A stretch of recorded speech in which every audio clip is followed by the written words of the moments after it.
ನಮಸ್ಕಾರ ನೋಡಿ ಸ್ನೇಹಿತರೆ, ಕೊನೆಗೂ ಕರ್ನಾಟಕ ರಾಜ್ಯ ಸರ್ಕಾರದಿಂದ ಕರ್ನಾಟಕ ವಿದ್ಯುತ್ ಇಲಾಖೆ ಅಂದ್ರೆ ಕೆಪಿಟಿಸಿಎಲ್ ದಲ್ಲಿ ಖಾಲಿರುವಂತಹ ಹುದ್ದೆಗಳ ವರದಿಯನ್ನ ತಿಳಿಸಿಕೊಟ್ಟಿದ್ದಾರೆ. ಹೊಸದಾಗಿ ಅಧಿಸೂಚನೆ ರಿಲೀಸ್ ಮಾಡಿದ್ದಾರೆ. ನಿಮ್ಮ ಮುಂದೆನೆ ಕಾಣಿಸ್ತಾ ಇರಬಹುದು.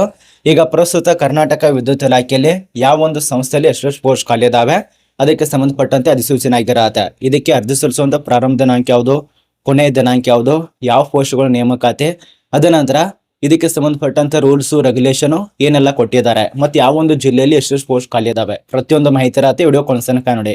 ಈ ಒಂದು ನೋಟಿಸ್ ಆಗಿರುವಂತ ಡೇಟ್ ನೋಡಿ, ಯಾವುದೇ ರೀತಿಯ ನಿಮಗೆ ಗೋಲ್ಡ್ ಫಾರ್ ಅಂತ ತಿಳಿಸ್ಕೊಡ್ತಾ ಇಲ್ಲ, ಆಫೀಸಲ್ಲಿ ಇರುವಂತ ನೋಟಿಸ್ ಬಂದಿದೆ. ಈ ಒಂದು ನೋಟಿಸ್ ಪ್ರಕಾರ ನಿಮಗೆ ತಿಳಿಸ್ಕೊಡ್ತಾ ಇರೋದು ಇಲ್ಲಿ ನೋಡಿ, 8/12/2025 ಅಧಿಸೂಚನೆ ಆಗಿರತ್ತೆ. ನಿಮಗೆ ಕಾಣಿಸ್ತಾ ಇರಬಹುದು 8/12/2025 ಈ ಒಂದು ನೋಟಿಸ್ ಆಗಿರತ್ತೆ. ಇದರಲ್ಲಿ ಎಲ್ಲ ಮಾಹಿತಿನ ತಿಳಿಸ್ಕೊಟ್ಟಿದ್ದಾರೆ. ಯಾವ್ಯಾವ ಒಂದು ಇಲಾಖೆಯಲ್ಲಿ ಎಷ್ಟೆಷ್ಟು ಪೋಸ್ಟ್ ಖಾಲಿ ಇದಾವೆ, ಹೆಂಗೆ ನೇಮಕಾತಿ ಮಾಡ್ತೀವಿ, ನೇಮಕಾತಿ ಮಾಡ್ತೀವೋ ಇಲ್ಲ ಅದನ್ನು ಕೂಡ ತಿಳಿಸ್ಕೊಟ್ಟಿದ್ದಾರೆ. ಕೊನೆಯ ದಿನಾಂಕ ಬಗ್ಗೆ ಎಲ್ಲ ವರದಿರತ್ತೆ. ಕೊನೆತನಕ ನೋಡಿ. ಮತ್ತೆ ಈ ಒಂದು ಚಾನಲ್ ಅನ್ನು ಯಾರು ಸಬ್ಸ್ಕ್ರೈಬ್ ಮಾಡಿಲ್ಲ, ಪ್ರಶಾಂತ್ ಅಕಾಡೆಮಿ ಚಾನಲ್ ಅನ್ನ ಸಬ್ಸ್ಕ್ರೈಬ್ ಮಾಡ್ಕೊಳ್ಳಿ. ಬನ್ನಿ ಒಂದೊಂದೇ ತಿಳಿಸ್ಕೊಡ್ತಾನೆ. ಮತ್ತೆ ಯಾರು ಹೊಸ ನೋಡಾತಿರಲ್ಲ, ಏನಾದ್ರೂ ಡೌಟ್ ಇತ್ತಂದ್ರೆ ಕಮೆಂಟ್ ಮಾಡಿ, ಬನ್ನಿ ಒಂದೊಂದೇ ತಿಳಿಸ್ಕೊಡ್ತಾನೆ. ಈಗ ಪ್ರಸ್ತುತ ಕರ್ನಾಟಕದಲ್ಲಿ ಯಾವ್ಯಾವ ಒಂದು ಇಲಾಖೆಯಲ್ಲಿ ಪೋಸ್ಟ್ಗಳು ಖಾಲಿ ಇದಾವಪ್ಪ ಅಂದ್ರೆ ಸುಮಾರು 13 ಇಲಾಖೆ ವರದಿಯನ್ನ ಕೊಟ್ಟಿದ್ದಾರೆ. ಒಂದಲ್ಲ, ಎರಡಲ್ಲ, ಮೂರಲ್ಲ, ನಾಲ್ಕಲ್ಲ, ಸುಮಾರು 13 ಇಲಾಖೆ. ಈ ಒಂದು ಇಲಾಖೆ ನಿಮಗೆ ಎಲ್ಲಿದೆ ಅಂತ ಗೊತ್ತೇ ಇಲ್ಲ. ಕೆಲವರಿಗೆ ಗೊತ್ತಿರೋದು ಒಂದೇ, ಕೆಪಿಟಿಸಿಎಲ್, ಕರ್ನಾಟಕ ವಿದ್ಯುತ್ ಇಲಾಖೆ, ಮತ್ತೆ ಹಜ್ಕಾಮು, ಬೆಜ್ಕಾಮು ಮತ್ತು ಬೆಂಗಳೂರು ವಿದ್ಯುತ್ ಇಲಾಖೆ. ಇಷ್ಟು ಬಿಟ್ಟು ಬೇರೆ ಯಾವ ವಿದ್ಯುತ್ ಇಲಾಖೆ ಗೊತ್ತೇ ಇಲ್ಲ. ನನಗೂ ಕೂಡ ಗೊತ್ತಿದ್ದಿದ್ದಿಲ್ಲ. ಈಗ ನೋಟಿಸ್ ರಿಲೀಸ್ ಮಾಡೋಣ ಗೊತ್ತಾಯ್ತು. ಸುಮಾರು 13 ಇಲಾಖೆಗಳಿದಾವೆ. ಈ ಒಂದು ಇಲಾಖೆ ಬಗ್ಗೆ ಒಂದೊಂದು ಡೀಟೇಲ್ಸ್ ತಿಳಿಸ್ಕೊಡ್ತೇನೆ. ಮೊದಲನೇ ಇಲಾಖೆ ಕರ್ನಾಟಕ ವಿದ್ಯುತ್ ಪ್ರಸರಣ ನಿಗಮ ನೇಮಿತ ಅಂದ್ರೆ ಕೆಪಿಟಿಸಿಎಲ್ ಬರತ್ತೆ. ಎರಡನೇದಾಗಿ ಕರ್ನಾಟಕ ವಿದ್ಯುತ್ ನಿಗಮ ನೇಮಿತ, ಎರಡು ಕೂಡ ಬೇರೆ ಆಗಿರತ್ತೆ. ಬೆಂಗಳೂರು ವಿದ್ಯುತ್ ಸರಬರಾಜು ಕಂಪನಿ, ಮಂಗಳೂರು ವಿದ್ಯುತ್ ಸರಬರಾಜು ಕಂಪನಿ, ಹುಬ್ಬಳ್ಳಿ ವಿದ್ಯುತ್ ಸರಬರಾಜು ಕಂಪನಿ, ಗುಲ್ಬರ್ಗಾ ವಿದ್ಯುತ್, ಚಾಮುಂಡೇಶ್ವರಿ ವಿದ್ಯುತ್, ಕರ್ನಾಟಕ ನವೀಕರಿಸಬಹುದಾದ ಇಂಧನ ಅಭಿವೃದ್ಧಿ ನಿಯಮಿತ, ಕರ್ನಾಟಕ ವಿದ್ಯುತ್ ಕಾರ್ಖಾನೆಗಳ ನಿಯಮಿತ, the Mysore electrical industrial limited, power company of Karnataka limited, ವಿದ್ಯುತ್ ಪರೀಕ್ಷಣಾಲಯ ಇಲಾಖೆ, ಕರ್ನಾಟಕ ವಿದ್ಯುಚ್ಛಕ್ತಿ ನಿಯಂತ್ರಣ ಇಲಾಖೆ. ಇಷ್ಟು ಪೋಸ್ಟ್ಗಳಿಗೆ ಈಗ ಕರ್ನಾಟಕದಲ್ಲಿ ಈ ಒಂದು ಇಲಾಖೆಯಲ್ಲಿ ಖಾಲಿ ಇರತ್ತೆ. ಅರ್ಥ ಮಾಡ್ಕೊಳ್ಳಿ. ಇಷ್ಟೆಲ್ಲ ಹುದ್ದೆಗಳನ್ನ ಖಾಲಿ ಬಿಟ್ಟುಕೊಂಡು ಸರ್ಕಾರ ಏನ್ ಮಾಡ್ತಾ ಇದೆ ಪ್ರಶ್ನೆ ಬರತ್ತೆ. ಸಾಮಾನ್ಯವಾಗಿ ಸರ್ಕಾರ ಏನ್ ಮಾಡ್ತಾ ಇದೆ, ವಿದ್ಯಾರ್ಥಿಗಳು ಇಷ್ಟೊಂದು ಹೋರಾಡ್ತಾ ಇದ್ರು ಕೂಡ ನೇಮಕಾತಿ ಆಗ್ತಾ ಇಲ್ಲ. ಈಗ ಹಂಗೋ ಹಿಂಗೋ ಮಾಡ್ಕೊಂಡು ಇಷ್ಟೊಂದು ಹೋರಾಟ ಮಾಡೋಣ, ಇದ್ರ ಬಗ್ಗೆ ಚರ್ಚೆ ಮಾಡಿದ್ದಾರೆ ಎಲ್ಲರೂ ಕೂಡ. ಇಲ್ಲಾಂದ್ರೆ ಚರ್ಚೆ ಮಾಡ್ತಾ ಇದ್ದಿದ್ದಿಲ್ಲ ಅವರು. ಸರ್ಕಾರನೇ ಚರ್ಚೆ ಮಾಡಲ್ಲ, ನಿಮ್ಮ ಬಗ್ಗೆ ಚೂರು ವಿಚಾರ ಮಾಡಲ್ಲ. ಈಗ ನೋಡಿ ಅಂದ್ರೆ ಯಾವ್ಯಾವ ಒಂದು ಇಲಾಖೆಯಲ್ಲಿ ಎಷ್ಟು ಪೋಸ್ಟ್ ಖಾಲಿ ಇದೆ ಒಂದೊಂದು ಡೀಟೇಲ್ಸ್ ತಿಳಿಸ್ಕೊಡ್ತಾನೆ. ಮೊದಲನೇದಾಗಿ ನಮ್ಮ ಒಂದು ಕರ್ನಾಟಕ ಕೆಪಿಟಿಸಿಎಲ್, ತುಂಬಾ ಜನರಿಗೆ ಇದೇ ಪ್ರಶ್ನೆ ಬರತ್ತೆ. ಕೆಪಿಟಿಸಿಎಲ್ ಇಲ್ಲಿ ಜಿಲ್ಲಾ ವೈಸ್ ವರದಿ ಕೊಟ್ಟಿದ್ದಾರೆ. ಒಂದೊಂದಾಗಿ ಜಿಲ್ಲೆಗೆ ಸಂಬಂಧಪಟ್ಟಂತೆ ಮಾಹಿತಿನ ತಿಳಿಸ್ಕೊಡ್ತಾನೆ.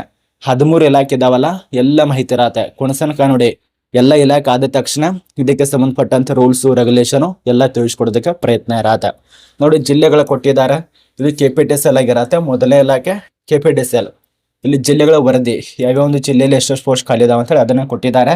ಮಂಜೂರಾತಿ ಮಾಡಿದಂತ ಹುದ್ದೆಗಳ ಸಂಖ್ಯೆ, ಯಾವ ಒಂದು ಜಿಲ್ಲೆಯಲ್ಲಿ ಎಷ್ಟೆಷ್ಟು ಮಂಜೂರಾತಿ ಮಾಡಿದ್ದಾರೆ ಅದನ್ನ ತಿಳಿಸ್ಕೊಟ್ಟಿದ್ದಾರೆ.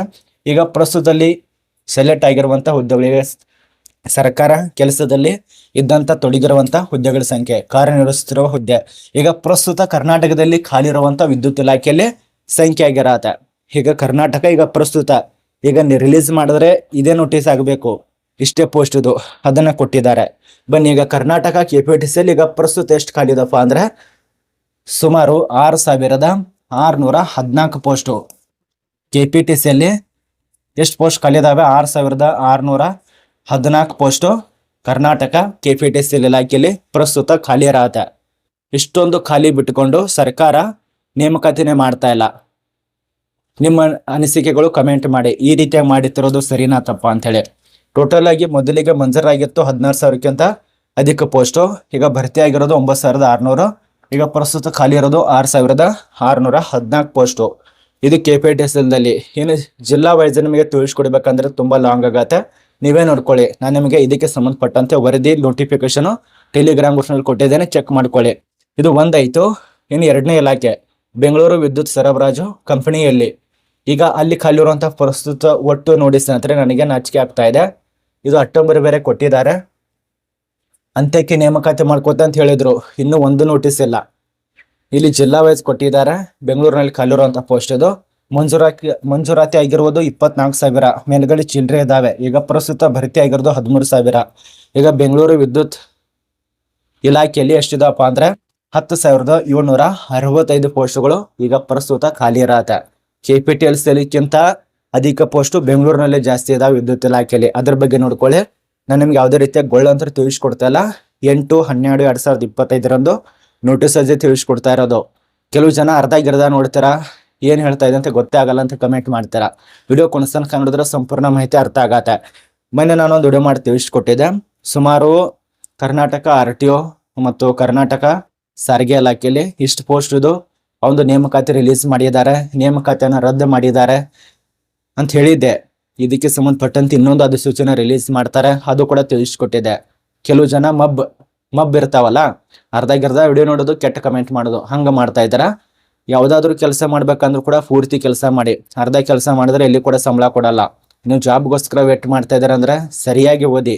ಅರ್ಧ ಗಿರ್ದ ಓದಿದ್ರೆ ಜಾಬ್ ಸಿಗಲ್ಲ. ಇದೊಂದು ಅರ್ಥ ಮಾಡ್ಕೊಳ್ಳಿ. ಈಗ ಉದಾಹರಣೆಗೆ ಟಾಯ್ಲೆಟ್ಗೆ ಹೋಗಿರ್ತಾರ, ಅರ್ಧನ ಬಿಟ್ಟು ಬರ್ತೀರಾ, ಪೂರ್ತಿ ಎಲ್ಲ ಖಾಲಿ ಮಾಡಿ ಬರ್ತೀರಲ್ವಾ, ಹಂಗೆ ಎಲ್ಲ ಕೂಡ ಅರ್ಧ ತಿಳ್ಕೊಳಕ್ಕಿಂತ ಪೂರ್ತಿ ತಿಳ್ಕೊ, ಎಲ್ಲ ಮಾಹಿತಿ ಅರ್ಥ ಆಗತ್ತೆ. ಯಾಕೆ ಈ ಒಂದು ಟಾಯ್ಲೆಟ್ ಬಗ್ಗೆ ಉದಾಹರಣೆ ತಿಳ್ಕೊಂಡೆ ಅಂದ್ರೆ ತುಂಬಾ ಜನ ಆ ರೀತಿಯ ಕಮೆಂಟ್ ಮಾಡ್ತಾ ಇರ್ತಾರ. ಅದೇ ಒಂದು ಕಾರಣಕ್ಕಾಗಿ ತಿಳಿಸ್ಕೊಟ್ಟಿದ್ದೆ, ಅರ್ಥ ಮಾಡ್ಕೊಳ್ಳಿ. ಇದ್ರ ಮೇಲೆ ನಾನು ಜಾಸ್ತಿ ಹೇಳಲ್ಲ. ಬೆಂಗಳೂರಿನಲ್ಲಿ ಖಾಲಿ ಇರತ್ತೆ. ಏನು ಮಂಗಳೂರು ವಿದ್ಯುತ್ ಸರಬರಾಜು ಕಂಪನಿ, ಮಂಗಳವಾರ ಅಲ್ಲ ಮಂಗಳೂರು, ಇಲ್ಲಿ ಎಷ್ಟು ಖಾಲಿ ಇದಪ್ಪ ಅಂದ್ರೆ ಪ್ರಸ್ತುತ 4,031 ಪೋಸ್ಟ್. ನೋಡಿ, ಇಷ್ಟೆಲ್ಲ ಪೋಸ್ಟನ್ನು ಇಟ್ಕೊಂಡು ಇಲಾಖೆಗಳು ನಮ್ಮನ್ನ ಆಟ ಹೆಂಗೆ ಆಡಿಸಿದ್ದಾರೆ ನೀವೇ ವಿಚಾರ ಮಾಡಿ. ಬರೀ ಇಲಾಖೆ ಸಚಿವರಿಗೆ ಪ್ರೆಸ್ದವ್ರು ಕೇಳಿದ್ರೆ ಬರೀ 3,000 ಪೋಸ್ಟ್ ಇದಾವೆ, ಇನ್ನು 15 ದಿನದಲ್ಲಿ ನೇಮಕಾತಿ ಆಗತ್ತೆ. 5,000 ಪೋಸ್ಟ್ ಇದಾವೆ, 2,500 ಪೋಸ್ಟ್ ಇದಾವೆ, ಎಷ್ಟು ಹೇಳ್ತಾರೆ. ಈಗ ಪ್ರಸ್ತುತ ನೀನೇ ಚರ್ಚೆ ಮಾಡಿದಾಗ ಈ ಎಲ್ಲ ಬಾಯ್ಬಿಟ್ಟು ಹೊರಗೆ ಬಂದಿದೆ. ತುಂಬಾ ಜನ ನಾನು ಗೋಳು ಹೇಳಿದ್ರೆ ನಂಬಲ್ಲ. ಅದ ಕಾರಣ ನೋಟಿಸ್ ವೈಸ್ ನಿಮಗೆ ತಿಳಿಸ್ಕೊಡ್ತಾ ಇರೋದು. ತುಂಬಾ ಜನ ಅಲ್ಲಿದು ಇಲ್ಲಿದು ಅಂತ ಅನ್ನಕ್ ಹೋಗಬೇಡಿ. ಈಗ ಪ್ರಸ್ತುತ ಖಾಲಿ ಇರುವಂತ ಹುದ್ದೆಗಳ ಸಂಖ್ಯೆ ಇರತ್ತೆ. ಈಗ ಪ್ರಸ್ತುತ ಖಾಲಿ ಇರುವಂತ ಹುದ್ದೆಗಳ ಸಂಖ್ಯೆ. ಅದ ನಂತರ ಇನ್ನು ಚಾಮುಂಡೇಶ್ವರಿ ವಿದ್ಯುತ್ ಸರಬರಾಜು ನಿಗಮ ನಿಯಮಿತದಲ್ಲಿ ಇದು 2019 ಒಳಗಾಗಿ ನೇಮಕಾತಿ ಮಾಡ್ಕೋಬೇಕಂತ ಹೇಳಿದ್ರು. ಅಂತ್ಯಕ್ಕೆ ಅಂತ ತಿಳಿಸ್ಕೊಟ್ಟಿದ್ದಾರೆ, ಬಟ್ ಇನ್ನೂ ನೇಮಕಾತಿನೇ ಇಲ್ಲ. ಅದ ನಂತರ ಇಲ್ಲೆಷ್ಟು ಖಾಲಿ ಇದಪ್ಪ ಅಂದ್ರೆ ಚಾಮುಂಡೇಶ್ವರಿ ವಿದ್ಯುತ್ ಇಲಾಖೆಯಲ್ಲಿ 4,028 ಪೋಸ್ಟು. ಇದ್ರ ಬಗ್ಗೆ ನೋಡ್ಕೊಳ್ಳಿ. ಅದ ನಂತರ ಹುಬ್ಬಳ್ಳಿ ವಿದ್ಯುತ್ ಸರಬರಾಜು ಕಂಪನಿ KBದಲ್ಲಿ ಖಾಲಿರುವಂತಹ ಪೋಸ್ಟ್ ನೋಡಿ 6,597 ಪೋಸ್ಟು. ಸರಿ, 6,597 ಪೋಸ್ಟು. ಇಲ್ಲಿ ನೋಡಿ, ವಿದ್ಯುತ್ ಸರಬರಾಜು ಹುಬ್ಬಳ್ಳಿ ವಿದ್ಯುತ್ ಸರಬರಾಜು ಕಂಪನಿ ಅಕ್ಟೋಬರ್ 2025 ಅಂತ್ಯಕ್ಕೆ ತಿಳಿಸ್ಕೊಟ್ಟಿದ್ದಾರೆ. ಅಷ್ಟೊಳಗಾಗಿ ನೇಮಕಾತಿ ಆಗ್ಬೇಕಂತೇಳಿ ಡೇಟ್ ಮುಗಿದೋಯ್ತು, ಎಲ್ಲ ಮುಗಿದೋಯ್ತು. ಇಲ್ಲಿ ಈಗ ರಿಲೀಸ್ ಮಾಡಿದರೆ ಈ ಒಂದು ನೋಟಿಸು.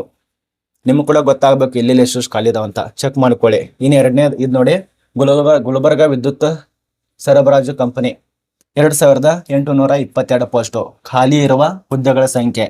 ಇನ್ನು ಮಂಜೂರಾತಿ ಆಗಿರುವಂತಹ ಹುದ್ದೆಗಳ ಬಗ್ಗೆ ನಾನು ತಿಳಿಸ್ಕೊಡಲ್ಲ. ಇಲ್ಲಿ ನೋಡಿ, ಕಾರ್ಯನಿರ್ವಹಿಸ್ತಾರ ಹುದ್ದೆಗಳ ಬಗ್ಗೆ ಮಾಹಿತಿ ನಮಗೆ ತಿಳಿಸ್ಕೊಡಲ್ಲ. ಇದು ನಿಮಗೆ ಯೂಸೇ ಆಗಲ್ಲ. ಇದು ಒಂದೇ ನಿಮಗೆ ಯೂಸ್ ಆಗೋದು. ಎಷ್ಟು ಪೋಸ್ಟ್ ಖಾಲಿ ಇದಾವೆ ಈಗ ಪ್ರಸ್ತುತ, ಅದು ಮಾತ್ರ ಯೂಸ್ ಆಗೋದು ನಿಮಗೆ. ಅದ ನಂತರ ಇಲ್ಲಿ ನೋಡಿ, ಪವರ್ ಕಂಪನಿ ಆಫ್ ಕರ್ನಾಟಕ ಸಂಸ್ಥೆ ಮಂಜೂರಾಗಿರುವ ಹುದ್ದೆಗಳು ಮತ್ತು ಖಾಲಿ ಇರುವ ಹುದ್ದೆಗಳ ವಿವರ ತಿಳ್ಕೊಂಡಂತಿದೆ. ಯಾವ್ಯಾವ ಪೋಸ್ಟ್ಗಳು ಖಾಲಿ ಇದಾವೆ ಅಂತ ತಿಳಿಸ್ಕೊಟ್ಟಿದ್ದಾರೆ ನೋಡಿ. ವ್ಯವಸ್ಥಾಪಕ ನಿರ್ದೇಶಕರು, ಮುಖ್ಯ ಇಂಜಿನಿಯರಿಂಗು, ಆರ್ಥಿಕ ಸಲಹೆಗಾರರು, ಅಧ್ಯಕ್ಷ ಇಂಜಿನಿಯರಿಂಗು, ನಿಯಂತ್ರಣಾಧಿಕಾರಿ ವಾಣಿಜ್ಯ, ಕಾರ್ಯನಿರ್ವಾಹಕ ಇಂಜಿನಿಯರಿಂಗು, ಕಾರ್ಯನಿರ್ವಾಹಕ, ಈ ಒಂದು ಪೋಸ್ಟು, ಇದೆಲ್ಲ ಹುದ್ದೆಗಳಿರತ್ತೆ. ಇದನ್ನೆಲ್ಲ ನೋಡ್ಕೊಂಡು ತುಂಬಾನೇ ಪೋಸ್ಟ್ ಇದಾವೆ. ಸುಮಾರು 20 ಪ್ರಕಾರ ಪೋಸ್ಟ್ ಇರತ್ತೆ. ಕಿರಿಯ ಸಹಾಯಕ, ಹಿರಿಯ ಸಹಾಯಕ, ಇದೆಲ್ಲ ಕೊಟ್ಟಿದ್ದಾರೆ. ಇದ್ರ ಬಗ್ಗೆ ಸ್ವಲ್ಪ ನೋಡ್ಕೊಳ್ಳಿ. ಅದ ನಂತರ ಇನ್ನೊಂದು ನೇಮಕಾತಿ, ಮಂಜೂರಾದ ಹುದ್ದೆಗಳು, ಭರ್ತಿ ಮಾಡಲ್ಪಟ್ಟ ಒಟ್ಟು ಹುದ್ದೆಗಳು, ಅದ್ರ ಬಗ್ಗೆ ವಿವರ ಕೊಟ್ಟಿದ್ದಾರೆ. ಯಾವ್ಯಾವ ಒಂದು ಜಿಲ್ಲೆ ವೈಸ್ ಕೊಟ್ಟಿದ್ದಾರೆ ನೋಡಿ, ಇಲ್ಲಿ ಜಿಲ್ಲೆ ವೈಸ್ ಇರತ್ತೆ. ಅದ್ರ ಬಗ್ಗೆ ಸ್ವಲ್ಪ ನೋಡ್ಕೊಳ್ಳಿ. ಇಷ್ಟು ಇದ್ರ ಬಗ್ಗೆ ಮಾಹಿತಿಯನ್ನು ತಿಳಿಸ್ಕೊಟ್ಟಿದ್ದಾರೆ ನೋಡಿ. ಈಗ ಪ್ರಸ್ತುತ ಕರ್ನಾಟಕ ಆಲ್ ಎಲ್ಲ ಒಂದು ವಿದ್ಯುತ್ ಇಲಾಖೆ ಹಿಡಿದ್ರೆ ಸುಮಾರು 20-25 ಸಾವಿರಕ್ಕಿಂತ ಅಧಿಕ ಪೋಸ್ಟ್ ಬಗ್ಗೆ ಮಾಹಿತಿ ಇರತ್ತೆ. ಮೊನ್ನೆ ಕರ್ನಾಟಕ KPTCಯಲ್ಲಿ ಬರೀ 2,900ಕ್ಕಿಂತ ಅಧಿಕ ಪೋಸ್ಟ್ ಮಾತ್ರ ನೇಮಕಾತಿ ಆಯಿತು. ಅದ್ರ ಬಳಿಕ ಯಾವುದೇ ರೀತಿಯ ನೇಮಕಾತಿನೇ ಆಗಿಲ್ಲ. ಇನ್ನು ಇದರಲ್ಲಿ ಕೆಲವೊಂದು ಕಂಡೀಷನ್ ಕೊಟ್ಟಿದ್ದಾರೆ. ಇಲ್ಲಿ ನೋಡಿ ಏನು ತಿಳಿಸ್ಕೊಟ್ಟಿದ್ದಾರೆ ಅಂತ ಹೇಳಿ. ಯಾಕೆ ನೇಮಕಾತಿ ಆಗ್ತಾ ಇಲ್ಲ ಅಂತ ಒಂದು ಕೆಲವೊಂದು ಕಾರಣಗಳು ಕೊಟ್ಟಿದ್ದಾರೆ. ಮೊದಲನೇದಾಗಿ ಕರ್ನಾಟಕ ವಿದ್ಯುತ್ ಕಾರ್ಖಾನೆ ನಿಯಮಿತದಲ್ಲಿ ಯಾಕೆ ನೇಮಕಾತಿ ಆಗ್ತಾ ಇಲ್ಲ. ಕವಿತಾ ಸಂಸ್ಥೆ ಕಳೆದ 3 ವರ್ಷಗಳಿಂದ ಸತತವಾಗಿ ನಷ್ಟದಲ್ಲಿರೋದ್ರಿಂದ ಅಲ್ಲಿ ನೇಮಕಾತಿ ಮಾಡಕ್ ಆಗ್ತಾ ಇಲ್ಲ, ಅದನ್ನ ತಿಳಿಸ್ಕೊಟ್ಟಿದ್ದಾರೆ. The Mysore electrical industrial limited ದಲ್ಲಿ ಈ ಒಂದು ಹೆಸರೇ ಕೇಳಿಲ್ಲ, ನೀವು ಇಲ್ಲಿ ತನಕ ನೇಮಕಾತಿನ ಆಗಿಲ್ಲ, ಈ ಒಂದು ನಷ್ಟದಲ್ಲಿರೋದ್ರಿಂದ ನೇಮಕಾತಿ ಆಗಿಲ್ಲ ಅಂತ ಹೇಳ್ತಿದ್ದಾರೆ. The Mysore electrical industrial limited ದಲ್ಲಿ ಇದು ಕೂಡ ನಿಮಗೆ ಕೇಳಿಸೇ ಇಲ್ಲ, ನಾನು ಎಲ್ಲ ತಿಳಿಸ್ಕೊಟ್ಟೆ. ಕೆಲವೊಂದು ಸಂಸ್ಥೆದು ಈ ಒಂದು ಸಂಸ್ಥೆ ಬಂದಿಲ್ಲ, ಕಾರಣ ತಿಳಿಸ್ಕೊಟ್ಟಿದ್ದಾರೆ ಯಾಕೆ ನೇಮಕಾತಿ ಇಲ್ಲ ಅಂತೇಳಿ. ಅಲ್ಲಿ ಕೂಡ ಹಣದ ಕೊರತೆ ಇರೋದ್ರಿಂದ, ನಷ್ಟದಲ್ಲಿ ಇರೋದ್ರಿಂದ ಆದ ಕಾರಣ ಇಲ್ಲಿ ನೇಮಕಾತಿ ಆಗಿಲ್ಲ. ಇದು ಕೂಡ ಅಷ್ಟೇ, ಖಾಲಿರುವ ಹುದ್ದೆಗಳನ್ನು ಭರ್ತಿ ಮಾಡುವ ಕಾರ್ಯಚಾಲಿತಿಯಲ್ಲಿರುತ್ತದೆ. ಇದಕ್ಕೇನು ಕೆಲವು ದಿನಗಳಲ್ಲಿ ನೇಮಕಾತಿ ಆಗುತ್ತೆ ಅಂತ ಹೇಳಿದ್ದಾರೆ. Power company of Karnataka limited ದಲ್ಲಿ ಇಲ್ಲಿ ಸಂಸ್ಥೆಗೆ ಸಂಬಂಧಪಟ್ಟಂತೆ ಅದು ಕೂಡ ಸೇಮ್ ಕೆಲವೊಂದು ಕಾರಣಗಳು ಇರ್ತವೆ. ಹಣದ ಕೊರತೆ ಆಗ್ಬೋದು, ನಷ್ಟದಲ್ಲಿ ಇರೋದು ಆಗ್ಬೋದು, ಅಥವಾ ನೌಕರಸ್ಥರು ಇಲ್ಲದ ಕಾರಣ ಎಂಪ್ಲಾಯ್ಮೆಂಟ್ ಇರೋದಿಲ್ಲ. ಆ ರೀತಿಯಾಗಿ ಇನ್ನು ವಿದ್ಯುತ್ ಪರಿವರ್ತನಾಲಯದಲ್ಲಿ ಇಲಾಖೆ ಖಾಲಿರುವಂಥ ಪೋಸ್ಟು, ಇಲ್ಲಿ ಕೂಡ ಹಾಗೆ ನೇಮಕಾತಿ ಇರತ್ತೆ. ಬಟ್ ಈಗ ಭರ್ತಿ ಮಾಡಿರ್ತಾರೆ, ಸರ್ಕಾರದಿಂದ ಅನುಮತಿ ಕೊಡೋದಿಲ್ಲ, ಆ ರೀತಿಯಾಗೆಲ್ಲ ಇರತ್ತೆ. ಕರ್ನಾಟಕ ಇಂಧನ ಅಭಿವೃದ್ಧಿ ನಿಯಮದಲ್ಲಿ ಯಾವ ರೀತಿಯಾಗಿ ಕೊಟ್ಟಿದ್ದಾರೆ, ಇನ್ನು ಪರಿಶೀಲನೆಯ ಹಂತದಲ್ಲಿದೆ ಅಂತ ಕೊಟ್ಟಿದ್ದಾರೆ ಅವರು. ಇದೆಲ್ಲ ಹುದ್ದೆಗಳಿಗೆ ಸಂಬಂಧಪಟ್ಟಂತೆ ವರದಿ ಆಗಿರತ್ತೆ. ಇದು ನಿನ್ನೆಲ್ಲ ಚರ್ಚೆ ಮಾಡಿದ್ದಾರೆ. ಎಲ್ಲಿ ಚರ್ಚೆ ಮಾಡಿದ್ದಾರೆ ಅದು ಇವರು ಕೂಡ ಇಲ್ಲಿದೆ ನೋಡಿ.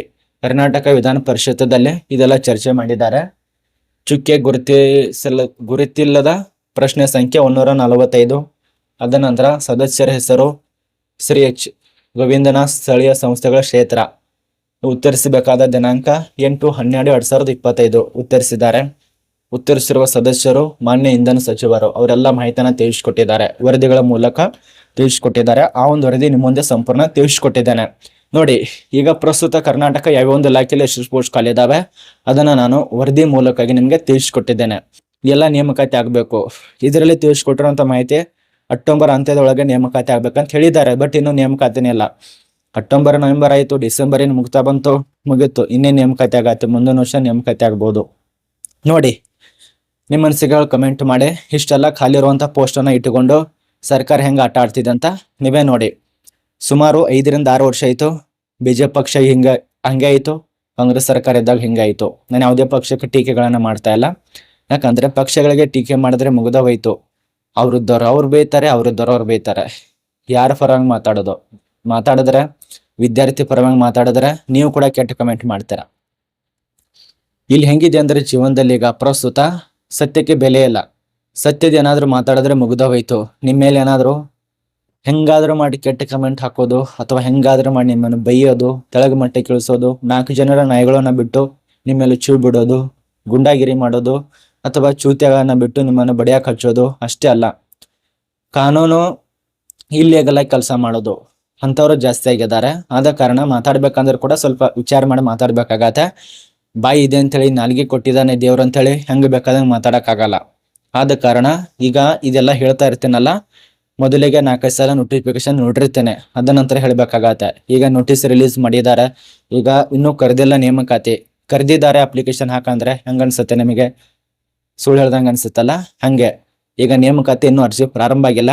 ಹುದ್ದೆಗಳ ಬಗ್ಗೆ ವರ್ಗೀಕರಣ ಮಾಡಿ ಎಷ್ಟು ಮಂಜೂರಾತಿ ಆಗಿದ್ದಾವೆ, ಎಷ್ಟು ಭರ್ತಿ ಆಗಿದ್ದಾವೆ, ಇನ್ನು ಖಾಲಿ ಇರುವಂತಹ ಹುದ್ದೆಗಳು ಎಷ್ಟು, ಅದನ್ನ ವರ್ಗೀಕರಣ ಮಾಡಿದ್ದಾರೆ. ಅದಕ್ಕೆ ಸಂಬಂಧಪಟ್ಟಂತೆ ನಾನು ನಿಮಗೆ ತಿಳಿಸಿಕೊಟ್ಟಿದ್ದೇನೆ. ಈ ಒಂದು ವಿದ್ಯುತ್ ಇಲಾಖೆಯಲ್ಲಿ ಈಗ 2026ರಲ್ಲಿ ಮಹಿಳೆಯರಿಗೆ ಪುರುಷರಿಗೆ ಅವಕಾಶ ಇರಬಹುದು, ಏನ್ ಹೇಳಕ್ಕಾಗಲ್ಲ. ನೋಟಿಸು ಅಧಿಸೂಚನೆ ಬಂದ್ರೆ ವಿಡಿಯೋ ಮಾಡಿ ನಿಮ್ಗೆ ಖುದ್ದಾಗ ನಾನೇ ತಿಳಿಸ್ಕೊಡ್ತೇನೆ. ಮತ್ತೆ ನಿಮ್ ಏನ್ ಕಮೆಂಟ್ ಮಾಡ್ತಾರಲ್ಲ ಮಾಡಿ, ಎಷ್ಟು ಕಮೆಂಟ್ ಮಾಡ್ಬೇಕಲ್ಲ ಅಷ್ಟು ಕಮೆಂಟ್ ಮಾಡಿ. ಕಮೆಂಟ್ ಬಾಕ್ಸ್ ಓಪನ್ ಇರತ್ತೆ, ಆಫ್ ಅಂತೂ ಮಾಡೋದಿಲ್ಲ. ಯಾಕಂದ್ರೆ ನಿಮ್ಮ ಮನಸ್ಸಿನಲ್ಲಿ ಎಷ್ಟು ಹೊಲಸಿದೆ ಅಂತ ಗೊತ್ತಾಗಬೇಕಲ್ಲ ಜನರಿಗೆ. ಆದ ಕಾರಣ ನೀವು ಮೊದಲು ಮನೆಯನ್ನ ಉದ್ಧಾರ ಮಾಡ್ಕೊಳ್ಳಿ. ಅವ್ರು ಹಂಗಿದ್ದಾರೆ, ಇವ್ರು ಹಿಂಗಿದ್ದಾರೆ, ನೀವು ಚೆನ್ನಾಗಿ ಹೇಳ್ತಾ ಇಲ್ಲ, ಚೆನ್ನಾಗಿ ಮಾತಾಡಕ್ ಬರಲ್ಲ, ಕನ್ನಡ ಮಾತಾಡಕ್ ಬರಲ್ಲ, ಹಿಂದಿ ಮಾತಾಡಕ್ ಬರಲ್ಲ, ಮರಾಠಿ ಮಾತಾಡಕ್ ಬರಲ್ಲ, ನಮ್ಮ ರಾಜ್ಯದವನಲ್ಲ, ಬೇರೆ ರಾಜ್ಯದವನಿದೆಯಾ, ಭಾರತದವನಲ್ಲ, ಹಿಂಗಿದೆಯಾ ಹಂಗಿದೆಯಾ ಅನ್ನೋ ಬದಲಿಗೆ ನಿಮ್ಮ ಒಂದು ಮನೆ ಉದ್ಧಾರ ಮಾಡ್ಕೊಳ್ಳಿ.